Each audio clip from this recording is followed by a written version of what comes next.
Bases are the criteria for the classification in taxonomy are following.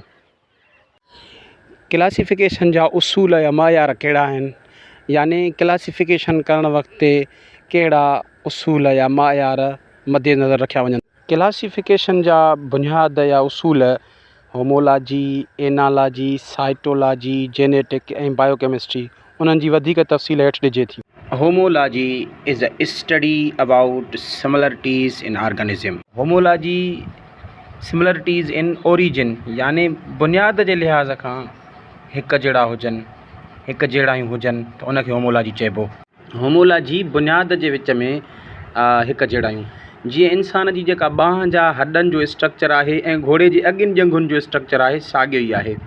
इंसान जे ॿांहुनि जा हॾा जीअं ह्यूमरस आहे, रेडियस आहे, उल्ना आहे ऐं फैलेंजिस आहिनि, ईअं ई घोड़े में बि सेम हॾा आहिनि। होमोलॉजी जा कुझु मिसाल, हाणे इंसान जी जेका ॿांह आहे, हीअ ब्लू व्हेल जी जेके अॻियूं जेको फिन्स आहिनि, या घोड़े जी जेके अॻियूं जंघा आहिनि, या चमच चिड़े जा पर, हाणे इन्हनि में तव्हां ॾिसंदव त इन्हनि में हॾनि जो स्ट्रक्चर तक़रीबन सेम आहे। जीअं ह्यूमरस आहे या उल्ना आहे, रेडियस आहे इंसाननि में, त इहे सेम स्ट्रक्चर तक़रीबन घोड़े में या हिन में ॿिलीअ में सभिनी में मौजूदु आहे। इहो होमोलॉजी आहे।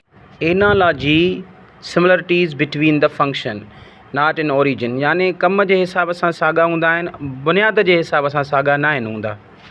एनालॉजी जो हिकु मिसाल, जीअं जीतनि जा जेके पर आहिनि ऐं पखियुनि जा पर, उन्हनि जो कमु साॻियो आहे पर उन्हनि जो स्ट्रक्चर ऐं बुनियादु साॻियो न आहे।